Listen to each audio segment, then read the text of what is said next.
of Unlock the Door Radio here on UCY TV Productions, where we like to dig a little bit deeper than you will see the corporate media doing. Hey, let's face it, we dig a lot deeper than the media oligarchy that exists today.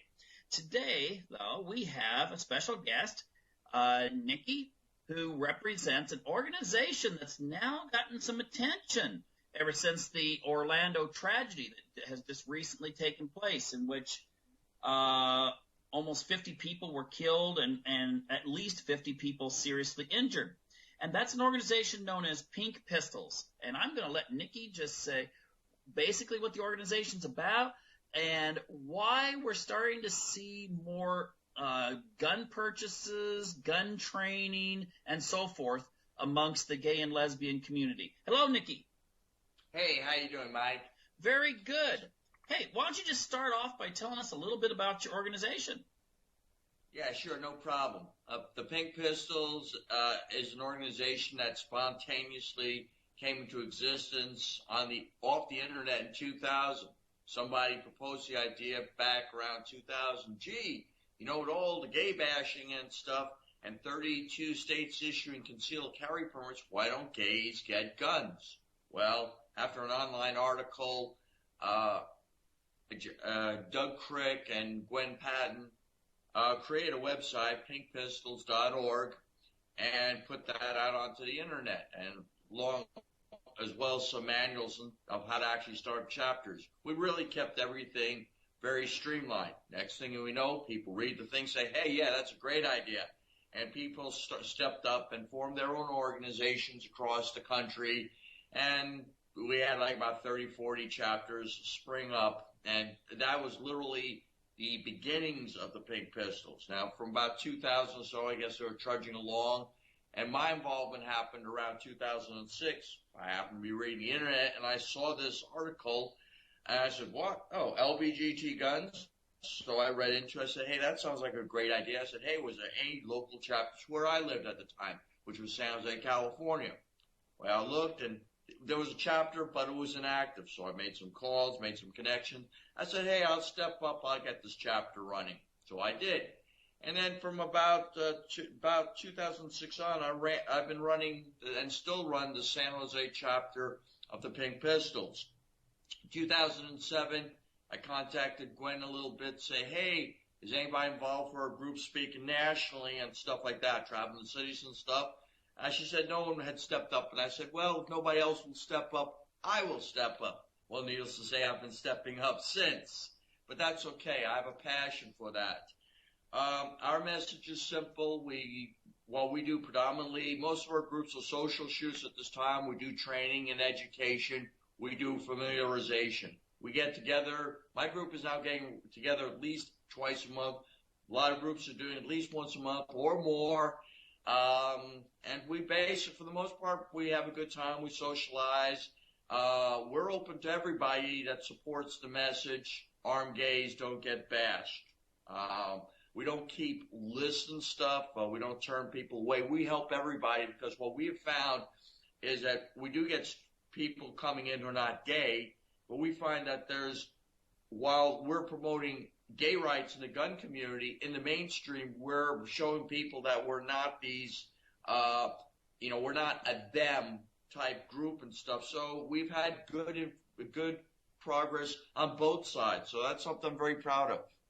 Okay, I think there's a misperception many people get, and maybe it's because of how things are portrayed in the mainstream media, that all gay and lesbian bisexual people are necessarily, they accept the entire agenda that is usually presented by kind of for no other term, the left side of the political spectrum, which obviously that doesn't usually coincide with gun ownership and those kinds of things, which is presented as more of a right-wing type thing, I think, wrongly, but it's presented that way. Does this create a certain amount of problems in getting your message across? Maybe people think that this is something that goes against the general status quo.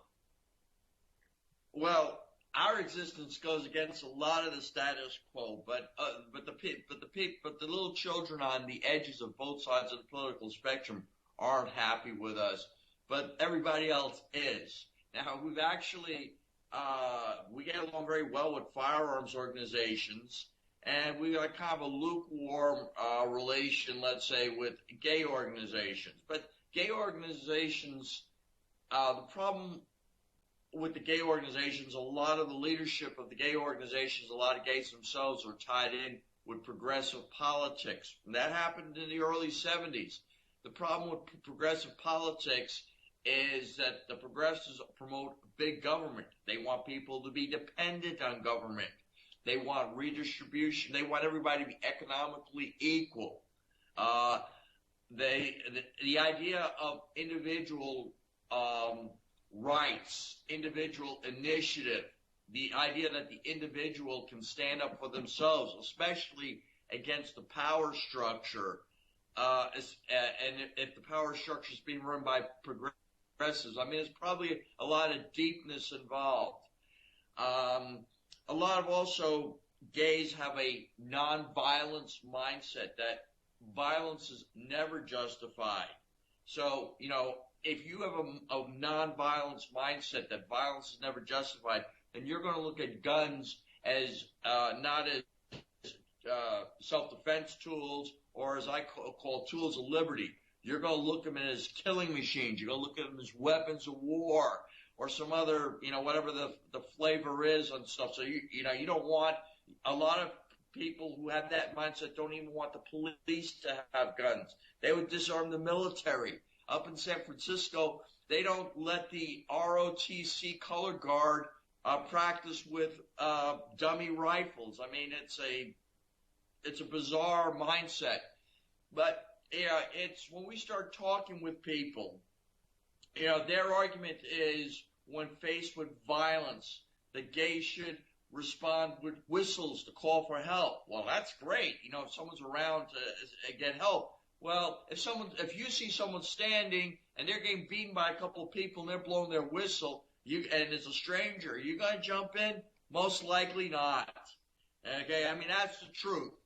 Okay, and you know, our position, hey, if you face in our position is, hey, you know, I'd rather have my pistol. Now, of course, I practice, I train, I operate situational awareness. So the chances of me actually getting into such a situation are less and less and less, because I honestly avoid them. But if it does happen, well, you know, if someone pushes what I affectionately call my bang stick, you know, the cards fall where they may fall. Mm-hmm. You know, it's kind of interesting. I mean, I'm from the West Coast of the United States. I now live in Europe. And a lot of Europeans look at this issue and they kind of think the way that you're describing, you know, with the ROTC thing, that if everyone would just get rid of all the guns, that everything would just be this really peaceful, utopian situation. And they don't, well, how do you, without me elaborating, how would you respond to that? How would you talk to the typical British person or person in the Netherlands and explain to them what really is at the center of this issue? Well, the bottom line is, if you start off with, do you have a right to your life? You know, that's a yes or no question. Well, if you have a right to something, then do you have a right to protect it? Okay? So now the second thing, do you have a right to protect your life? Now let's go. It says, well, how much force do you have to use to protect your life? Okay? Whatever force is necessary. Now, if you're facing someone who's attacking you, the only way you're going to have a chance at survival is if you can respond at a minimum with at least equal force, but ideally with overwhelming force. Okay? I mean, that's reasonable. Now, if your opponent is armed with a knife, okay, and you're armed with a knife, it's about a 50-50 chance, let's say. But if he's armed with a knife and you got distance and you got a gun, it's superior. Now, really, it really comes down to, do you have a right to defend your life? Well, if someone says to me that you don't have a right to use force to protect your life, then I say fine. So if someone comes and attacks you, you're acceptable with them killing you then. Okay, you're acceptable about leaving your wife a widow, your children without a father or, mother or whatever. Now, if they say, yeah, I'm acceptable with that because we have a thing with society and stuff. Well, I'm open-minded, but if that is your attitude, you're open-headed and your brains fell out. I mean, I can't fix stupid. Yay. All right. That was pretty concise there. Now, do you have any statistics on the vulnerability of the gay community when it comes to attacks? I mean, we hear a lot about gay bashing and so forth. Is there any figure that would show that this is a much more targeted community for physical violence?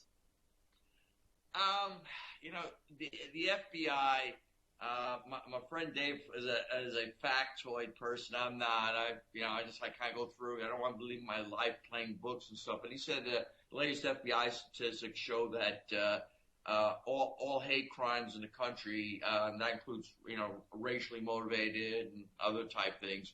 20% of hate crimes are gays. And he did say to me, "Oh, by the way, Nikki, what are you carrying nowadays? Because violence against trans has actually doubled over the last year." And I said, "Okay, Dave, I'll carry an extra magazine for my 45."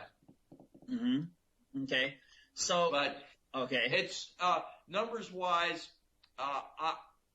Myself personally, I'm in the United States. I'm in the demographic that has the highest rate of violence committed against it of any group in the country. I mean, an active member in a street gang, let's say in Chicago, where they're having a gang war, has a less chance of being killed than I do. I'm at double the risk of that person. But my thing is, I go through my life. I go my day out, day in. I have situational awareness, but I don't want to have what I call a bunker mentality and stuff. I want to live my life, and you know what? I figure if it's my time to come, it's my time to come. But if someone does attack me, they get a try, and if they don't do it fast and stuff, I'll return fire. That's about it. Yeah, I was just thinking. A lot of times, again, you come from California, and we hear a lot of celebrities coming out and saying that to restrict guns and so forth. But I noticed, don't most of those celebrities have armed guards? Yeah, what a bunch of hypocrites. Yeah. And the same with many of our elected politicians. But the truth is, it's a power thing. Because the reality is, if you look at our Second Amendment, there's been a lot of discussion about our individual right to keep and bear arms for self-defense. But inside it, there's also another part about our collective responsibility to maintain arms to protect us from foreign enemies, foreign and domestic. Now, domestic enemies would be actual government that has gone corrupt. Okay? Now,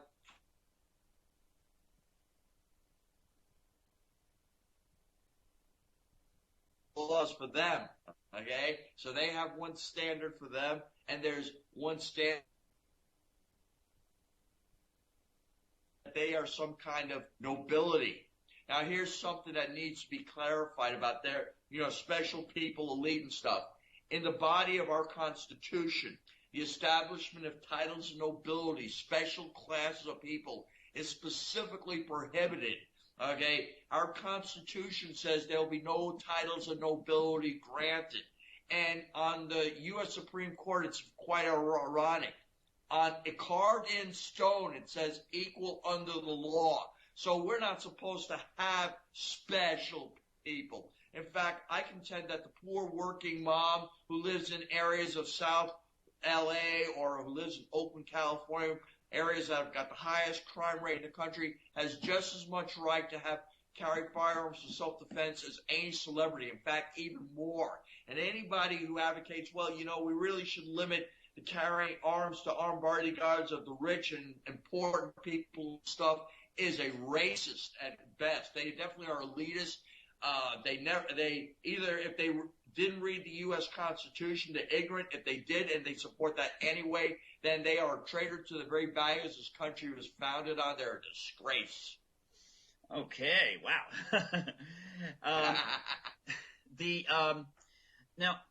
Now your organization, I just want to make sure that your organization probably then has people that belong to a variety of political persuasions. You probably have people that are both Democrats and Republicans, don't you? And libertarians and socialists and, yada, yada, yada, too. The thing is that we agree to get at least with my group and with the groups, other groups I've talked with and stuff, we agree to get along and stuff. But we recognize that we just get together, we go to shoot and stuff, and we talk with each other and we persuade. Now it's not a matter of it's my way or the highway. Actually, we had some very, very lively conversations and stuff. And if our elected officials would do the same, our country would be so much better. Okay. Have you noticed, just out of curiosity, have you noticed that there's been an increase in perhaps, I don't know, support or sympathy for like Donald Trump during this time period? I really haven't paid much attention to Donald Trump. It's like I was following, but then, Donald Trump, his biggest problem, is he is his own biggest problem. He just can't control his message. He goes around. If you're going around insulting people, you piss off people. Mm-hmm. But he's not the only. Hillary and Donald aren't the only horse in the race. I noticed that the Libertarian presidential candidate Gary Johnson and former Governor Bill Weld are actually starting to get up. They're up. Last I looked, around 10% and growing. So, ironically, the Libertarians had the best candidates running for president between the three parties. I realize the third parties, unlikely they get elected, but hey, this country, this election cycle, everything has been so upside down. Conventional wisdom has not, so, I don't know. We'll start seeing how things start to shake up about September, October this year. Yeah, that should be really interesting after the conventions. Now, if you have a situation in which you're talking to people just at one-on-one, do you encourage them to look into arming themselves? That is a personal choice. But if I'm talking with people, we go into the conversation. I ask them, first of all, are they a gun owner? If they say that they're not and stuff, and I said, well, I invite them to one of our shoots. We have outreach shoots and stuff. So they say, well, hey, you'd like to come down, try, have a shoot? We run a shoot in San Jose the second Saturday of every month, and I have a bunch of people that volunteer their time. They donate the use of their firearms and ammunition, come down. A lot of people come down, they have a blast, and then if they want to pursue firearms ownership, a lot of times they'll contact me. They'll say, hey, Nicky, where should I start? But I'm not saying, hey, it's an individual choice, because, it's not a matter you walk into a gun store and you plop down, $20, $30 and you get your gun. I mean, it's a significant investment. It's an investment for people. And then once you do get a firearm, I encourage people to be responsible firearms. So you got both a time and money investment. My standards, my personal standards and things that I recommend to people actually significantly surpass what current law enforcement and most agencies require their officers to do. Mm-hmm. Yeah, I would think it might be kind of intimidating for someone if they come from, let's say they come from an urban environment, or they come from a progressive environment, to actually take that first step into a gun store. I mean, it must seem like that you got this mental image, at least this is what I think a lot of people have, this mental image that everyone in the gun store is going to be like Merle or Daryl Dixon from The Walking Dead or something. and it's just going to be totally weird. The other day I was being with some friends. We got to talk about some strategy we're doing to expand Pink Pistols. But they were talking about a gun store up in Sacramento, which was actually it was like very prepper designed. A lot of AR-15s, handguns and stuff, like designed for like the Walking Dead situation. And the guys like big and burly, and they look like probably the guys from Duck Dynasty, right? So they're in the store, okay, and a gay couple comes walking in, like all shaking and everything, and they're like gruff, and they say, "Can we help you?" And they say, well, they identify themselves as a gay couple, and they said that they were in there because they were being hunted. This is after Last Orlando. And what the guy said, what? He said, we're being hunted, and we need to know what we need to get to protect ourselves. And the guy looked at them and said, whoa, yeah, you're right. Okay.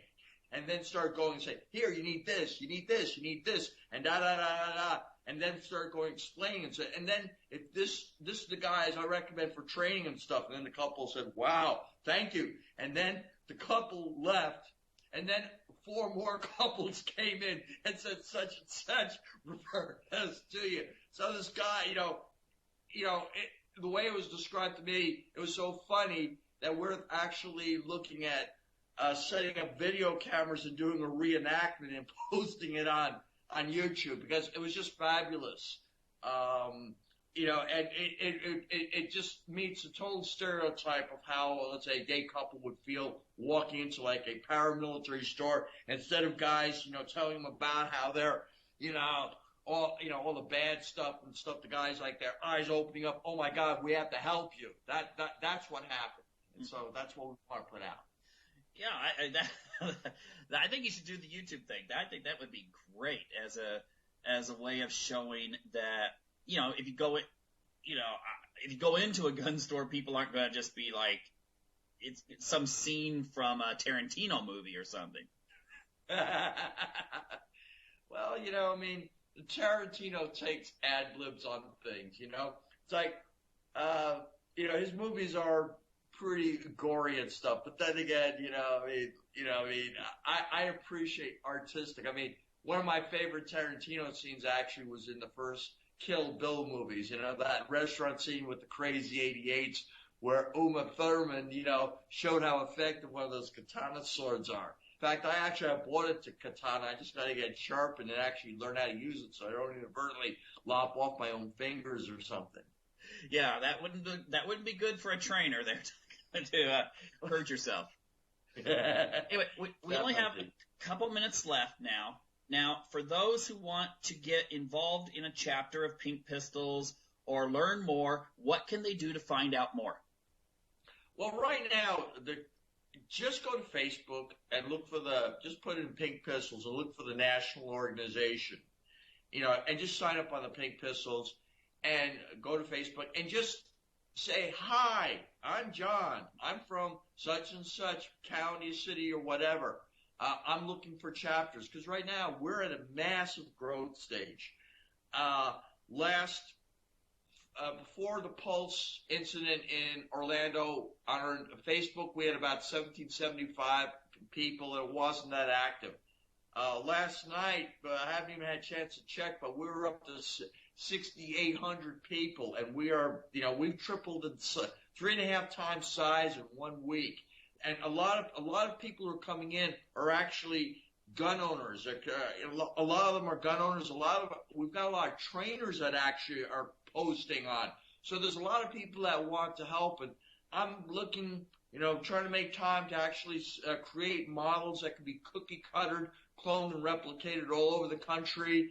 But if you go on there and say, hi, I'm from such and such a city and stuff, you could go to the national site at pinkpistols.org, but I go for the Facebook because that's like the most interactive and stuff. And if there isn't anything, who knows? It's like, San Diego, California, for instance, there was nobody down there. Everybody's saying, what if? Well, Pulse happened, and they got a chapter up, and they have 150 people in the chapter in 1 week. That's, so that's where go to Pink Pistols at Facebook. All right. Excellent. Well, thank you very much, Nicky, for your time. Hey, it's a pleasure. We're all in this together. that radical Islamist, he didn't just attack gays. He attacked Americans. And my conservative friends, my NRA buddies are saying, you know what? We may disagree on a lot of things, but you have guys have a right to your life. They said that was absolute, I don't want to say, I'll say it was actually crap. And they want to help. They said, look, we can deal with this other stuff right now. Right now, our country's under siege. If you got attacked, we got attacked. We're in this together. So, I'm hoping that this brings America together and stuff. We set aside our petty differences. Then, if we unify as a country, we can fix a lot of other things. So if we do that, then the best thing for us to do is be united as a country. And then what we can do, our message to that radical Islamic is, hey, screw you. Okay, all right. Okay, well, thank you very much, and good luck with all your endeavors. Hey, thanks for having me. Yes, and I'd like to thank my listening audience for tuning in this half hour of the show and invite you to stick around, or if not, well, come back again next week. See you later. Hello, and welcome back to the second half of our show here on UCY TV Productions. This is Michael Cross here with Unlock the Door Radio, and of course, our motto that I always emphasize is question authority. Analyze a little bit. Don't become cynical, but find out what's going on behind the scenes. Because the stuff you see on the outside is generally just a little tiny tip of the iceberg. So if you really want to know what's behind world events and so forth, you gotta dig deeper than a soundbite on the corporate news media. Now, quick promo here. Please click on the link. Check out my website as well as become a subscriber here. Now, the thing that I want to deal with, and I was inspired on this particular issue by an article that appeared in the June 28th issue of Foreign Policy. Now, this is not one of those kinds of magazines that you generally find next to the celebrity stuff at the grocery store, okay? This is the kind of publication that probably most of the readers are quite influential people, or people that really, really want to get to know what's going on, at least amongst the influential thinkers. And the thing is, the title was, on this one particular article that really caught my attention, was, "It's time for the elites to rise up against the ignorant masses." Now, the problem I have with that is, wow, that's really elitist. I mean, this is akin to the kid in your high school class, maybe, getting up, the one that always comes to school in a tie, and so forth. And he may be a very smart person, but he lets you know it. When there's a class discussion, he raises his hand and says, "Teacher, since I'm the smartest kid in the class, I think you should listen to my side of the issue." Okay? And then when the teacher's saying, "Well, is that the best way to present yourself?" Then the student says, "Well, I'm smarter than you, Mr. or Mrs. So-and-so, and, let me continue." Now, that's the image I get. That's the image I get when you title something like that. I just encourage people to take a look at the article. Look it up for yourself. Foreign Policy, June 28th. It's time for the elites to rise up against the ignorant masses. Now, the thing is, the author is mostly going after what the whole Brexit thing. Britain voting to get a divorce from the EU. And I've noticed that a lot of people have, in social media and so forth, I've got people in my social media, some that are very pro-EU and some that are very anti-EU. But I've noticed a certain condescending attack from the people that are pro-EU against those who have questions against it. Now, I'm not going to take a stand on the EU here.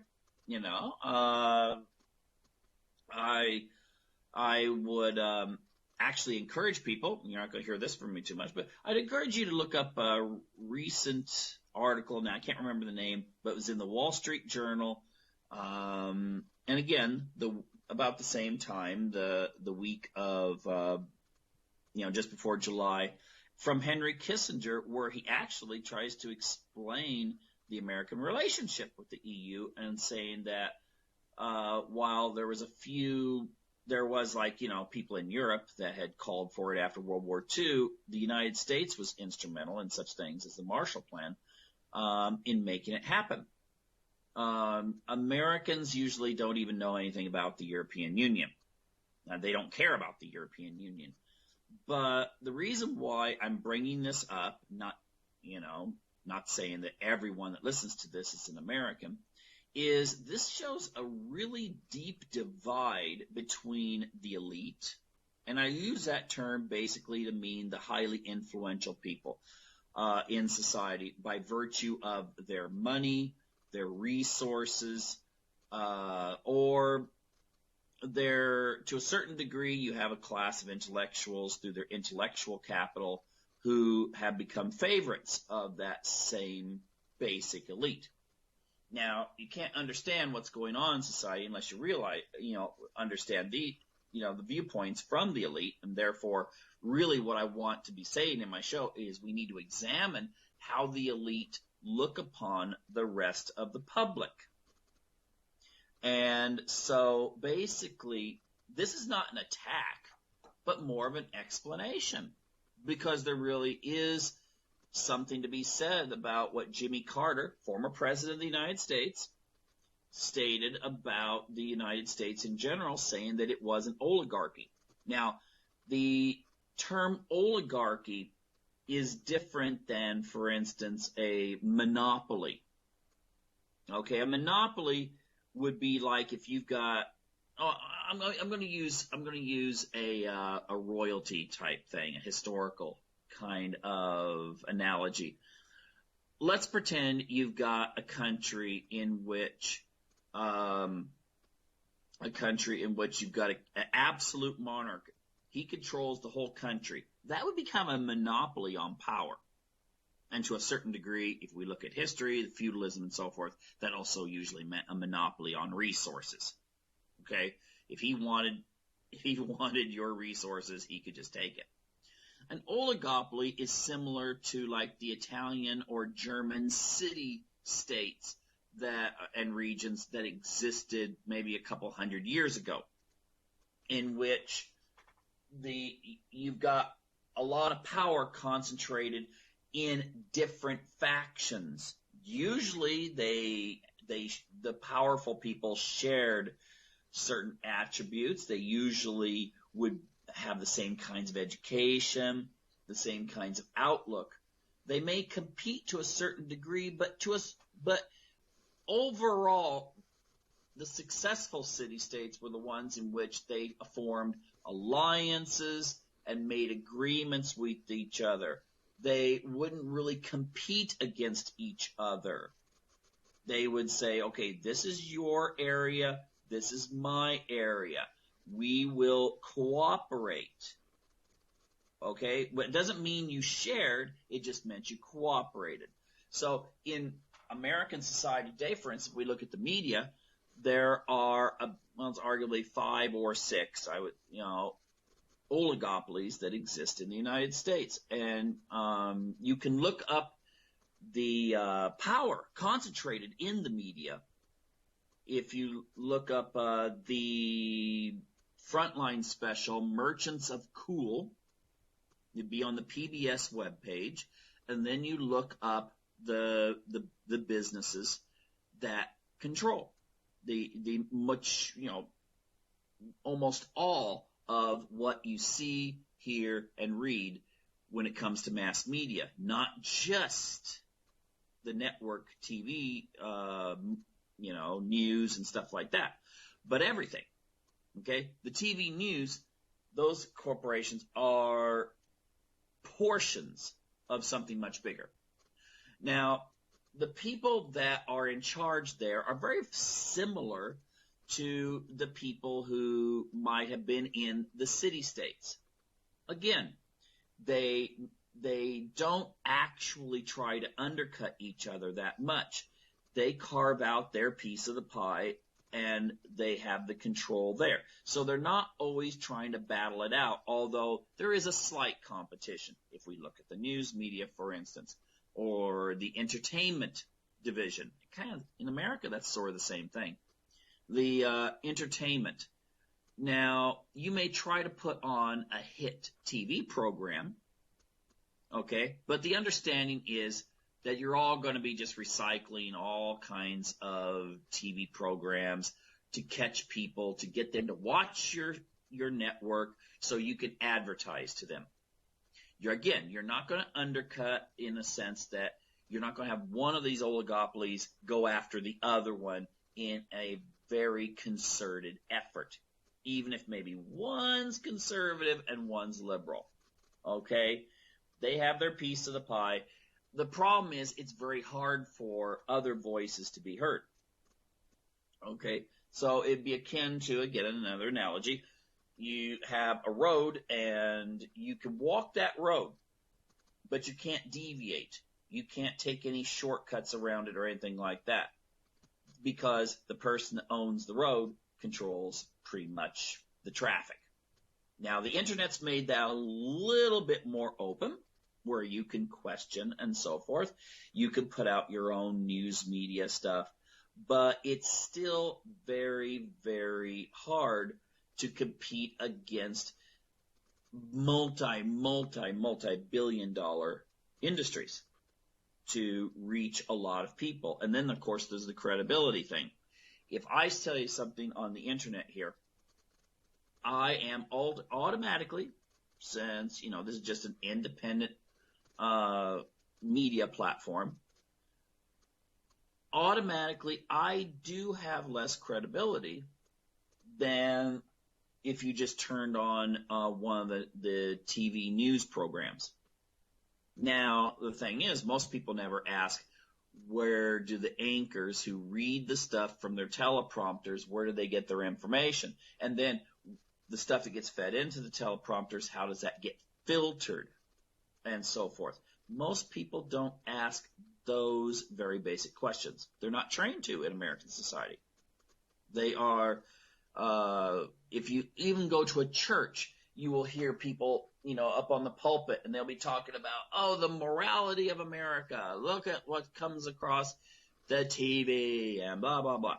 Okay, well, they may have a point, but they very rarely will then teach the congregation how this is developed, how writers are selected from certain maybe backgrounds that will then mean that you'll get a certain take on the way that everything is presented.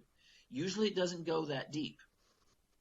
Okay? It's just the congregation hears about all the evil, sinful stuff, and they go home and they watch the same programs that the people who don't go to church watch too.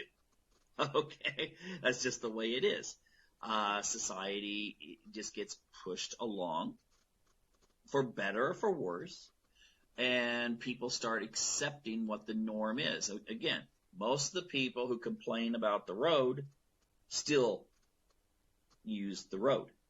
They may think that they're doing something different, but they don't ultimately. And that goes back to what Edward Bernays said. Edward Bernays, remember, I've talked about Edward Bernays. I need to turn out another program about him. But he stated, again, father of modern advertising, and some could say PR in general, and PR is essentially, information dissemination, which then would go into the news and so forth. The conscious and intelligent manipulation of the organized habits and opinions of the masses is an important element in democratic society. Those who manipulate this unseen mechanism of society constitute an invisible government, which is the true ruling power of our country. We are governed, our minds are molded, our taste formed, our ideas suggested largely by men we have never heard of. This is a logical result of the way in which our democratic society is organized. He wrote that in Propaganda book. You can look it up. It's on the internet. Edward Bernays, 1928. And while it's a little dated in some of the organizations that used to be very influential in the United States, it still points out that everything pretty much, taste and so forth, even what you choose to eat for breakfast or what you eat for dinner, is a product of someone conditioning the population to believe that is the norm. Okay? So who are these people? Are they just general people who just one person suddenly decides, hey, this is the way it should be? And then it catches on and then catches on until suddenly that's the way it is? Not if it's just a regular person. And if you're going to examine social change in a country or even the world, you need to understand how the people who have influence, again, the elite, see the world, how they see things, how they see issues, and so forth. What they have been trained in their Ivy League universities to believe is right and what is wrong, what is desirable and what is undesirable, what their vision of the world should be 50 years from now, and what maybe yours might be. And believe me, their vision is going to be different. Now, I'm not going to just suddenly assume that their vision is better. Let me repeat that. I'm not going to assume that their vision is better. It may be different, but I think in our society we sometimes think, well, the powerful forces in society must know what they're doing. But if we look at history, we see how ridiculous that really is. Now, for our own standpoint, when we're thinking, oh, well, no, I'm going to defer to the experts in this or that or that. But then if we look back at history, people deferred to the experts and look where it got them. I mean, I'm thinking, you could probably think of a lot of leaders who led their nations, led their religions, led their social movements astray, and eventually perished one way or another. So what we need to do is let's take a look at how they may envision us. Now, first of all, no, let's not deal with the media first. Let's deal with the elite in general. And again, the media, if you look at a pyramid, no, please don't start going into this is going to be some sort of Illuminati talk. But if you look at a pyramid, you could place the people who really own the corporations and so forth at the very top. Just below them could be such influential avenues of change or public opinion molding. Underneath could be major universities and also the media.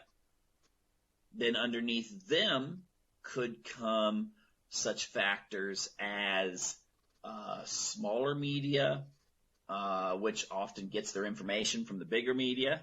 You can see the same stories in this, in your local newspaper as what will appear in the big press, the big corporate press. Your local newspaper does not send people to Iraq to find out what's going on in Iraq or Syria. They defer to the big media, which often then defers to the government and so forth. Oh, that is right. Yeah, the government. You're probably thinking, oh, wait a minute, they're on the top. No, they're not, because they too are subservient to all of the various forces. They can't get elected if they buck the system too much. So I would put them actually underneath. Seriously, I would. I would put them underneath the universities and underneath the media itself. They are just part of the broader group. Your local congressman, he probably gets his information from the same sources you do. You think he goes in, it's like some sort of TV program that is totally fictional, okay? You get these ideas that maybe your congressman is briefed by these experts who then bring up some computer things, and they say, this is what we're looking at, Congressman so-and-so, and this is what's going on in this region, and we need to do this and this and this. And, that's not how they get their information. All right? I just point out in a previous show that there was a congressman. He published a book anonymously about how a Democratic congressman, by the way, of how most members of the government, the congressmen, senators, and so forth, look upon the average voter, and they look at them very lowly. Okay? And within their own world, their elite, they look upon the average American voter as obsessed with sports and reality shows, and they don't even really know what's going on, nor do they really care. Okay? Now, I would argue, and this is where we're going to go into a little bit more detail here, I would argue that the people who get that congressman elected have the same view as he does, or his colleagues, because he says he's trying to expose it, as they do towards the general public. And you're probably thinking, oh, wait a minute, this sounds very hierarchical. America's not founded on some sort of hierarchy. This sounds, we're founded on principles of everyone being equal. Okay, that sounds good on paper, sounds good in a speech, but it's not true. Okay? Now I'm going to illustrate that for you right here. Let's just pretend you make $100,000 a year in your family. Okay? That's actually higher than average in the United States, but let's just pretend you make $100,000 per year. Now that probably means that you own your own home. That probably means that you have a car or two, maybe even a new car that you're making payments on. It probably means, though, that you're not looking to put your children into a big Ivy League school unless they are like super bright and get straight A's and catch the attention of some very important people and get some letters of recommendation. They're probably not going to get a scholarship to go to a big Ivy League school. So what you probably follow, if you're into sports, I'm not. I couldn't care less what the sports scores are from my university that I graduated from. Doesn't affect me whatsoever. But there are many people that do. And you probably, if you're average, $100,000 a year, if you follow sports, you follow your college team. Okay? The thing is, and be honest about this, because there's sometimes you may shop at stores that are a little bit cheaper and so forth than your socioeconomic level. Because most of the time you're not going to be hanging out with the poor. But you may go into a store that has a lower socioeconomic level. You may go to a church, although I rather doubt it, that has a variety of people, both poor and middle class. Most of the time, people go to their local church, which means that the economics actually divides people there too. Now, you go into your local store that you've stopped at to buy some stuff, and you see people there who maybe make, I don't know, $10,000 a year. And you could tell by the old used car they drive, the way they dress and so forth, and the fact they pull out a food stamp card when they pay at the check stamp. How do you look upon them? Now, seriously, how do you look upon them? How do you judge them? Now, think about this. How about if you go into, like you're buying something special, maybe for an anniversary or something. So you go into the more exclusive part of town, where maybe the average person in that community makes $1 million a year. And you park your car, which it might be new, but you're going to be dressed nice, but you go in, and the people that are there shopping at this exclusive store that you don't go to normally, but you go there for a special occasion, how do you think those $1 million people are looking upon you? Think about that for a minute. Now let's pretend one of those $1 million people is, they've saved their money and they're going to buy something that's really expensive, like a yacht or something. So they go in to a place where the average person there makes $10 million a year. How does the $10 million? And then let's extend it further. How about if you're talking about people that make $100 million? How do they look upon the $10 million people? And how the $10 million people look upon the $1 million people? And how do the $1 million people look at you? I would venture to say that each different level will look at each other the same way you look at the guy that makes $10,000 a year and is using the food stamp debit card. Okay? Now, that being the case, then it makes sense that the people who are the elite are not looking upon the masses in an election as being people who they should listen to, of people that they should really consider. True, they have to sell them. And maybe this is what really propels how we see things in the news media. They feel that the masses may not have the knowledge to really know what's best for them. So therefore, they try to present it in the news media, the mainstream media, in such a way that you will consume it and you will adopt those attitudes, whether that be business attitudes, trade policy, whatever, that you will adopt those things. When it comes to your goals in life, they will present it in such a way that you will accept it because you can do that. All right? That's the kind of power you have when people give you credibility. And they, now again, many of the people you see, the pretty faces that are the anchors on American media, nationally, they're the kind of people who are the $1 million people or the $10 million people. Okay? And their job is to sell you what the $100 million people think is the best way to live, and the best way to vote, and the best way to see life, and the best way to set goals. Okay? So you got to understand that. Now, do I think the elite think of the common masses in a way that, maybe the Queen in Alice in Wonderland sees them?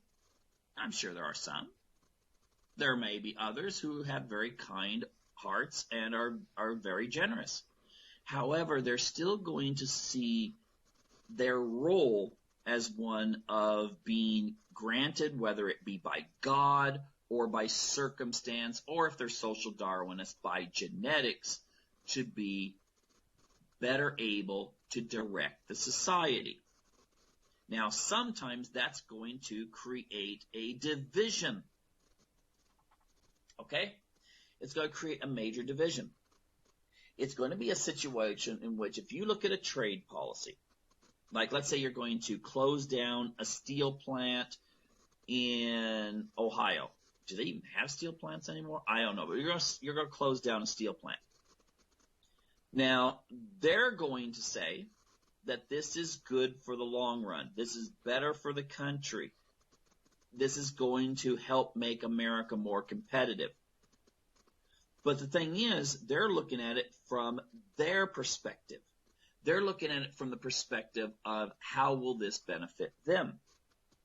How will this, according to whatever economics courses they had in their universities that generally are economic liberal, how will this pan out for the America in general when it comes to such things as creating low-cost goods, generating taxes, and so forth. They're going to look at it from their perspective.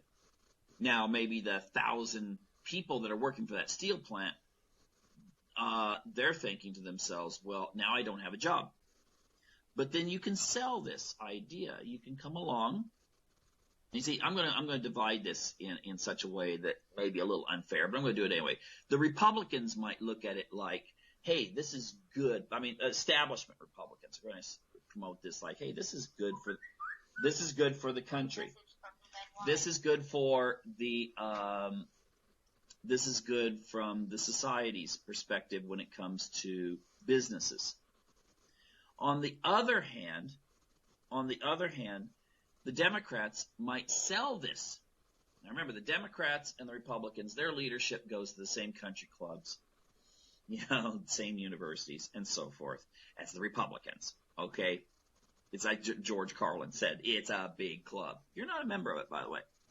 Now, the thing is that the Democrats will say, well, we need to have more training to train people to be better at different types of jobs.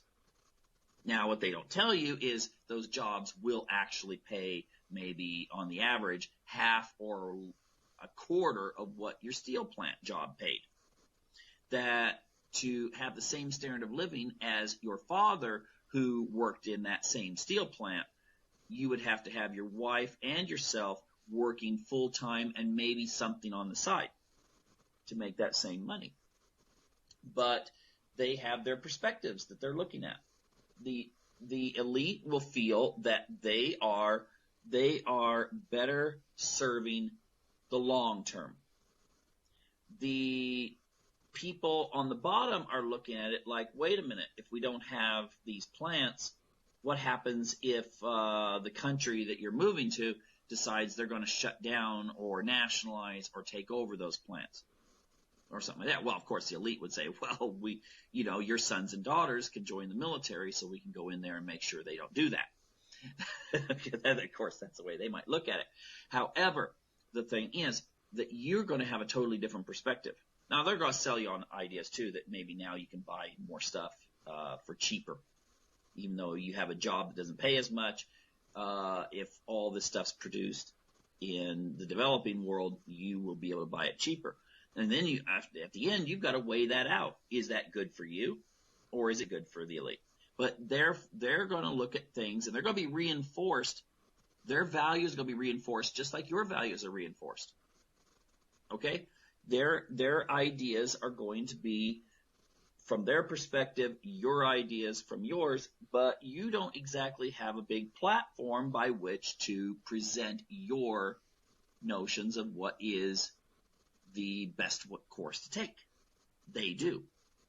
So they can call a lot of the rich can call up a congressman or senator, even from another party, and say, "Can I have a talk with you?" They're going to make time for him. You try to even get an email answered. That's actually going to be that congressman or senator emailing, you back. It's going to be very rare.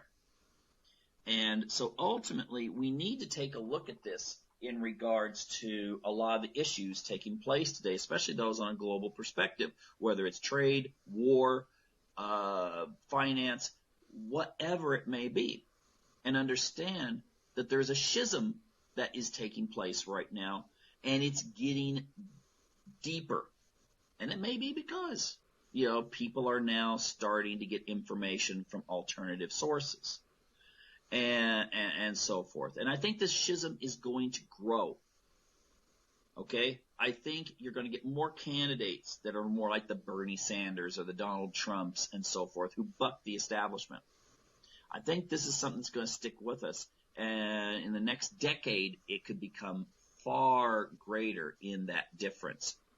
So, anyway, that's all the time we have now, and I didn't even get into the genetics part. Oh, well, we'll take care of that later. Anyway, take care, and hope to have you back next week for another edition of Unlock the Door Radio here on UCY TV Productions.